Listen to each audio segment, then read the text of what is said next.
Novel سفید زہر قسط نمبر 1 تحریر ابو بکر عمران سیریز۔ یہ جنوری کے آخری دنوں میں سے ایک سرد دن تھا۔ سردی فل شباب پر تھی۔ سردی ہونے کے بعد سڑکیں سرے شام ہی سنسان ہو جاتی تھیں۔ رات کے تقریباً 2-2:30 بج رہے تھے۔ سارے اپنے لحافوں میں دبکے خواب خرگوش کے مزے لے رہے تھے۔ سڑکوں پر کبھی کوئی اکا دکا گاڑی رواں دواں آواز آ جاتی تھی، پھر وہی پر اسرار سا سناٹا۔ ٹبیلیٹ کے علاقے کی ایک سڑک کنارے ایک فقیر ٹاٹ کی شیٹ کے اوپر بیٹھا تھا۔ اس کے جسم پر ایک پوسیدہ سا کمبل تھا جو کہ سردی روکنے کے لیے ناکافی تھا۔ فقیر کی عمر 21-22 سال سے زیادہ نہ تھی۔ چہرے پر حماقت کے ڈونگرے برس رہے تھے۔ یہ دنیا کا سب سے برا شاطر اور احمق اعظم علی عمران تھا۔ اس کے گلے میں ایک تہتی لٹکی ہوئی تھی جس پر کندہ تھا۔ سلام۔ یہ بندہ اپنی بیوی کے 2 فٹ لمبی زبان سے تنگ ہو کر گھر سے نکلا ہے اور اس طرح کی درویشانہ زندگی بسر کر رہا ہے۔ اگر کوئی خود بھی ایسے ہی حالات سے دوچار ہے تو اسے اپنا بھائی سمجھ کر 2-3 سکے عنایت کر دے۔ علی عمران مسلسل کچھ بڑبڑا رہا تھا۔ اس سے کوئی بعید نہیں تھا کہ اس سردی کے عالم میں ٹھنڈے پانی سے غسل کر رہا ہوتا۔ جب بھی کوئی گاڑی اس کے پاس سے گزرتی تو اس کی آنکھیں چمکنے لگتی، مگر جب وہ اس کے پاس نہ رکتی تو اس کی آنکھوں کی چمک کم ہو جاتی۔ ظاہر ہے کوئی جتنا بھی نیک کیوں نہ ہو اس سردی کے عالم میں ایسی گاڑی کے گرم ماحول کو چھوڑ کر کسی فقیر کو پیسے دینے کے لیے گاڑی سے نیچے اترے، اس کی امید کرنا حماقت تھی۔ تھوڑی دیر بعد پھر ایک گاڑی تیز رفتاری سے آتی دکھائی دی۔ عمران کی آنکھیں چمک اٹھیں۔ گاڑی نے عمران کے پاس آ کر فل قوت سے بریک لگائی۔ ٹائر احتجاجاً چرچرائے۔ ٹائروں کے چرچرانے کی آواز گھنگور سناٹے کو چیرتی چلی گئی۔ گاڑی کا دروازہ کھلا۔ ایک 25-26 سال کا نوجوان گاڑی سے اترا۔ لباس سے وہ کسی امیر گھرانے کا چشم و چراغ معلوم ہوتا تھا۔ سردی سے نوجوان کے دانت بج رہے تھے۔ اس نے عمران کے پاس آ کر اسے گھورا، پھر اس نے عمران کے گلے میں لٹکتی ہوئی تہتی پر نظر جما دی، پھر تھوڑی دیر بعد اس نے وہاں سے نظر ہٹا کر عمران کے چہرے پر جما دی جہاں حماقت کے سوا کچھ نہ تھا۔ نوجوان کے چہرے پر مسکراہٹ رنگ گئی، لیکن اس کے برعکس اس کی آنکھوں میں بے چینی کی لہریں دوڑ رہی تھیں۔ اچانک اس نے لب کھولے۔ وائٹ ویژن سفید زہر ہے؟ نوجوان کے لب سے یہ لفظ سن کر عمران کے منہ میں ایک مسکراہٹ آ گئی۔ اس سے پہلے کہ یہ مسکراہٹ نوجوان دیکھتا، وہ چہرے پر سے رفو چکر ہو گئی۔ جب کچھ دیر تک عمران خاموش رہا تو نوجوان پھر بولا، وائٹ ویژن ہے؟ اس بار لہجہ تھوڑا تلخ تھا۔ عمران نے مسمی سی صورت بنائی اور بولا، جناب یہ وائٹ ویژن کیا ہوتا ہے؟ کہیں حال میں دریافت ہوئے کسی چوہے کے ہالو کا نام تو نہیں؟ نوجوان نے تیز نظروں سے اسے گھورا، مگر آنکھوں میں بے بسی کے آثار نظر آ رہے تھے۔ جہنم میں جاؤ۔ وہ غرایا اور واپس گاڑی کی طرف قدم بڑھا دیے۔ ابھی وہ گاڑی کا دروازہ کھولنے ہی لگا تھا کہ پیچھے سے عمران نے ہانک لگائی۔ بتاتے تو جائیں۔ کیا بتاؤں؟ نوجوان غصے سے بولا، جہنم میں جانے کا راستہ اگر ہو سکے تو جہنم تک لفٹ بھی دے دیں۔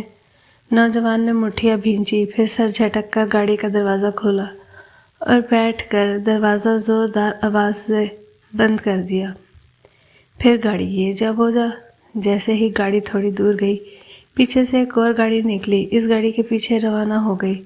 پچھلی والی گاڑی کو دیکھ کر اس نے اس طرح سر ہلایا جیسے اس کی توقع رہی ہو، پھر وہ اٹھا اور کمبل کو اتار کر ایک طرف پھینکا اور ایک طرف دوڑ پڑا۔ پھر تھوڑی ہی دور اس نے اپنی گاڑی نظر آئی۔ اس نے جلدی سے گاڑی کا دروازہ کھولا اور دروازہ کھول کر اندر بیٹھ گیا۔ دروازہ بند کیے اس نے اپنا کوٹ اتارا اور الٹا کر کے پہن لیا۔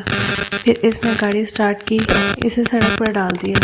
جہاں تھوڑی دیر پہلے 2 گاڑیاں گئی تھیں۔ ایک ہاتھ اسٹیئرنگ پر رکھ کر اس نے ایک ہاتھ جیب میں ڈالا اور جیب سے ہاتھ نکالا تو ہاتھ میں چوئنگم کا پیکٹ تھا۔ پھر اس نے ایک پیس نکال کر منہ میں رکھا اور اس کو کچلنے لگا۔ گاڑی 80 کی اسپیڈ سے جا رہی تھی۔ سڑک سنسان تھی، اس لیے عمران کو 80 کی اسپیڈ پر گاڑی چلاتے ہوئے کوئی دقت نہیں ہو رہی تھی۔ پھر تھوڑی دیر بعد گاڑی 100 کی اسپیڈ سے رواں دواں تھی۔ عمران کو اب تشویش ہونے لگی کیونکہ ابھی تک دونوں گاڑیوں میں سے کسی ایک پر بھی نظر نہیں پڑی تھی۔ پھر اسے دور سے گاڑی کی ہیڈ لائٹس کی جھلک محسوس ہوئی۔ عمران نے تیز رفتاری کا مظاہرہ کیا اور اس کے قریب پہنچ گیا۔ یہ وہی گاڑی تھی جو نوجوان کی گاڑی کے تعاقب میں روانہ ہوئی تھی۔ اب تینوں گاڑیاں ایک دوسرے کا تعاقب کرتی ہوئی نامعلوم مقام کی طرف رواں دواں تھیں۔ پھر عمران نے کسی خیال کے تحت واچ ٹرانسمیٹر کا مخصوص بٹن دبایا، پھر ہاتھ منہ کے قریب کر کے بولا، عمران کالنگ، اور عمران نے 2-3 مرتبہ جملہ دہرایا اور خاموش ہو گیا۔ دفعتاً ٹرانسمیٹر میں سے آواز ابھری، تنویر اسپیکنگ، اور کیا حال ہے؟ ٹھیک ٹھاک ہو؟ فارغ بیٹھا تھا، سوچا تمہاری خیریت ہی دریافت کر لوں۔ میں خیریت سے ہوں، تمہاری خیریت مطلوب ہے، اور یہ کون سا وقت ہے خیریت دریافت کرنے کا؟ ویسے بھی ابھی میں ذرا ایک کام سے کہیں جا رہا ہوں، گاڑی میں ہوں، بعد میں بات کرتا ہوں۔ عمران نے اس کی بات سن کر مسکرایا۔ تنویر کا لہجہ بتا رہا تھا کہ وہ عمران سے بات نہیں کرنا چاہتا، کیونکہ اس کے خیال سے اس بار ایگزیکٹو نے عمران کی بجائے اس کو ترجیح دی تھی۔ اس کو نہیں پتا تھا کہ اس کے پیچھے جو گاڑی آ رہی ہے اس میں عمران ہی براجمان ہے۔ دراصل عمران نے ہی بطور ایگزیکٹو اس کی ڈیوٹی ٹیبلیٹ کے اس سڑک کنارے لگائی تھی اور حکم دیا تھا کہ وہاں اسے ایک فقیر کی نگرانی کرنی ہے۔ ابھی کوئی گاڑی اس کے پاس آ کر رکے اور پھر چل پڑے تو اسے اس گاڑی کا تعاقب کرنا ہے۔ جب تک تنویر ایگزیکٹو کو کوستا ہوا ٹیبلیٹ پہنچا، اس سے پہلے عمران وہاں فقیر کا روپ دھار کر بیٹھ گیا تھا۔ تم کیا سمجھتے ہو مجھے کچھ خبر نہیں کہ تم کس ضروری کام سے جا رہے ہو؟ مجھے پتا ہے تم اس وقت ٹیبلیٹ کی فلاں سڑک پر ایک گاڑی کا تعاقب کر رہے ہو۔ بس یہ بتا دو کہیں اس میں لڑکی وڑکی تو نہیں؟ اور تمہیں کیسے پتا چلا کہ میں کسی گاڑی کا تعاقب کر رہا ہوں؟ اور آواز میں حیرت اور غصے کے ملے جلے تاثرات تھے۔ ننھے لڑکے، اگر تمہارا چوہا تم سے کام لینا شروع کر دے تو بس سیکرٹ سروسز کا اللہ ہی حافظ ہے۔ کافی دیر سے تمہاری گاڑی کا تعاقب کر رہا ہوں، تمہیں خبر تک نہ ہوئی۔ واہ رے، کیا شان ہے تیری مولا! کیسے سیکرٹ ایجنٹ بھیجے ہیں اس جہاں میں۔ اچھا چھوڑو، اب ایسا کرو، اگلے موڑ پر تم گاڑی دوسری طرف موڑ لو تاکہ میں براہ راست اس کا تعاقب کروں اور گھر جا کر گرم لحاف میں دبک جاؤ، کہیں بیبی کو سردی ہی نہ لگ جائے۔ اور بکواس بند کرو، میں جا رہا ہوں۔ پتہ نہیں کیسے چیف سے پالا پڑ گیا ہے میرا۔ اس نے اور بھی سنائی اور فقط سناتا ہی ایگزیکٹو کو، مگر عمران ٹرانسمیٹر بند کر چکا تھا۔ اس کے چہرے پر حماقت کے آثار صاف دکھائی دے رہے تھے۔ پھر تھوڑی دیر بعد موڑ آنے پر تنویر نے گاڑی موڑ لی۔ اب عمران گاڑی کی براہ راست تعاقب کر رہا تھا۔ دفعتاً اگلی گاڑی ایک جھٹکے سے رکی، پھر اس سے وہی نوجوان اترا اور تیز تیز قدم اٹھاتا ہوا سڑک کنارے بیٹھے ہوئے ایک اونگتے فقیر کے پاس جا کر رک گیا۔ عمران نے گاڑی کافی فاصلے پر روک لی اور وہ بھی باہر نکلا اور سڑک پر لیٹ کر رینگتا ہوا ان سے اتنے فاصلے پر پہنچ گیا جہاں سے وہ ان کی آوازیں بآسانی سن سکتا تھا۔ پھر تھوڑی کھٹ پٹ کی آواز سنائی دی۔ عمران ان کی آواز پر ہی اکتفا کر رہا تھا۔ وہ نوجوان کی گاڑی کے اوٹ میں کھڑا تھا۔ اگر وہ ان کو دیکھنے کے لیے تھوڑا سا بھی سر اٹھاتا تو دیکھ لیا جاتا۔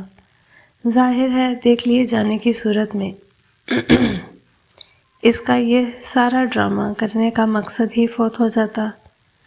یہ لو 3 پیکٹ اور 3000 میرے حوالے کر دو۔ فقیر کی آواز، اوہ پچھلی بار تو 1 پیکٹ 700 کا ملا تھا، اب 1000 کا؟ خیر چھوڑو، یہ لو 3000 گن لو۔ نوجوان کی آواز تھوڑے ہی وقفے کے بعد فقیر کی آواز ابھری، جو کہ غالباً نوٹ گن رہا تھا۔ ٹھیک پورے ہیں، اب چلتے پھرتے نظر آؤ۔ ہاں، میرا کسی سے ذکر نہ کرنا، نہیں چاہتا کہ تمہارے ماں باپ اپنے جواں سال بیٹے کی موت پر بین کریں۔ آواز میں درندگی تھی۔ ٹھیک ہے، میں کسی سے تمہارا ذکر نہیں کروں گا۔ نوجوان کی آواز میں خوف کے آثار بدرجہ موجود تھے۔ اس میں تمہاری ہی بھلائی ہے، اب جاؤ۔ پھر قدموں کی آواز کو عمران اپنی طرف آتا سن کر جلدی سے رینگتا ہوا اپنی گاڑی کی طرف پہنچ گیا۔ نوجوان گاڑی میں بیٹھا اور گاڑی سٹارٹ کرنے لگا۔ عمران سوچ میں پڑ گیا۔ اب کیا کرے؟ اس نے سوچا حماقت ہوئی جو تنویر کو واپس بھیج دیا۔ اگر تنویر ہوتا تو وہ اس فقیر کی نگرانی کرتا، اور عمران نوجوان کا تعاقب۔ پھر اس نے ایسے سر ہلایا جیسے کسی فیصلے پر پہنچ گیا۔ اس نے گاڑی سٹارٹ کی اور نوجوان کے تعاقب میں ہو گیا۔ اس بار نوجوان بڑے تحمل سے گاڑی چلا رہا تھا۔ عمران نے واچ ٹرانسمیٹر اپنے ہاتھ سے اتاری اور اس پر فریکوینسی سیٹ کرنے لگا۔ پھر تھوڑی دیر بعد وہ بلیک زیرو کو حکم دے رہا تھا، بلیک زیرو، تم فوراً تنویر کو ہدایت دو کہ ٹبیلیٹ علاقے کے وسطی سڑک شروع میں ہی ایک فقیر فٹ پاتھ پر بیٹھا ہوگا، اس کو اغوا کر کے دانش منزل پہنچا دے، اور ہاں، اسے کہنا پورے احتیاط سے کام لینا۔ اور بس سر، میں ابھی کہتا ہوں۔ اور گڈ اینڈ آل۔ اب عمران سکون سے بیٹھا تعقب کر رہا تھا۔ اس نے جیب میں ہاتھ ڈالا، تھوڑی دیر تک کھنگالتا رہا، پھر ایک سرد آہ بھری۔ جیب سے ہاتھ باہر نکالا، ہاتھ میں چوئنگم کا خالی پیکٹ لہرا رہا تھا۔ ہائے میری جان، تم تو ختم ہو گئی، اب کہاں تلاش کروں تمہیں؟ پھر خالی پیکٹ کو باہر پھینک کر ایسے منہ چلانے لگا جیسے منہ میں چوئنگم کے 2-3 پیس ہوں۔ تھوڑی دیر بعد اگلی گاڑی ایک کالونی میں داخل ہو رہی تھی، پھر 2-3 گلیاں چھوڑ کر ایک بہت بڑی کوٹھی کے سامنے رک گئی۔ پھر نوجوان باہر نکلا۔ عمران نے محسوس کیا کہ نوجوان کے قدم لڑکھڑا رہے ہیں۔ پھر اس نے کوٹھی کے دروازے پر چابی لگائی، اندر چلا گیا۔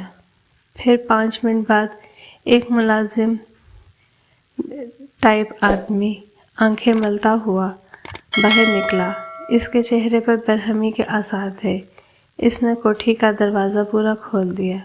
اب عمران کا ادھر رکنا بیکار تھا، ظاہر ہے اب اس نے گاڑی اندر کرنی تھی۔ عمران نے کوٹھی کی پیشانی پر لکھا ہوا منہاج منزل ذہن نشین کر لیا تھا۔ اب اس کی گاڑی کا رخ فلیٹ کی طرف تھا۔ اس نے سوچا، فقیر سے پوچھ کر کھوج صبح ہی کر لوں گا۔ تھوڑی ہی دیر بعد وہ اپنے لحاف میں دبکا بلیک زیرو سے رپورٹ لے رہا تھا، جو کہہ رہا تھا، جاری ہے۔